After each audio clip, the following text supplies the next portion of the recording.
This is the PWA Crossing the Finish Line podcast series for people who want to be as successful as possible in their careers.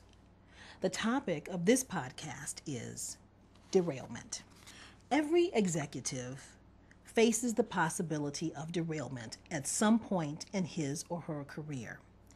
Taking calculated risks is necessary for career advancement.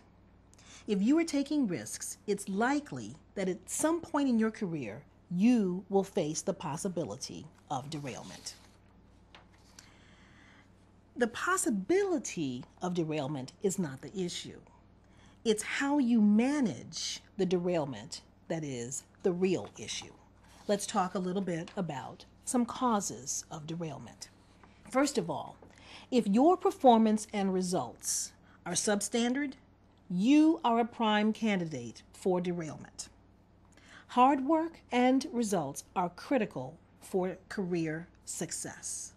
If you fail to recognize that the bar has been raised and more is expected of you, you are likely to underperform with the possibility of derailment. Making avoidable mistakes at your level raises questions and concerns about your judgment. If you require too much time and attention, there will be concerns about your ability to work independently. All senior leaders are expected to manage through ambiguous and/or complex situations effectively. Finally, if you fail to consistently make appropriate strategic career choices that move you in the right direction, you may find your career stalling or derailing. You must take advantage of developmental opportunities presented to you to keep up with the changing priorities and skill requirements in your business. Now, what are some of the signs that you might be derailing? Well, you will know that you are possibly derailing if you receive an average or below average performance evaluation. Your average or below average performance appraisal will undoubtedly lead to an average or below average salary increase and bonus. Remember, average performers generally do not get to the top.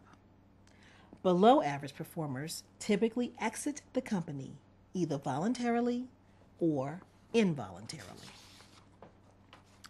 Other signs of derailment: top performers receive stock options and incentive compensation. If you receive no or very little incentive compensation and your peers are receiving it, then you are likely not as highly valued as you would want. Your number one priority at this point is to stop the derailment. My next podcast will address how to turn around derailment. We have just discussed signs and causes of derailment.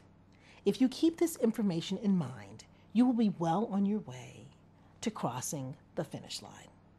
Thank you.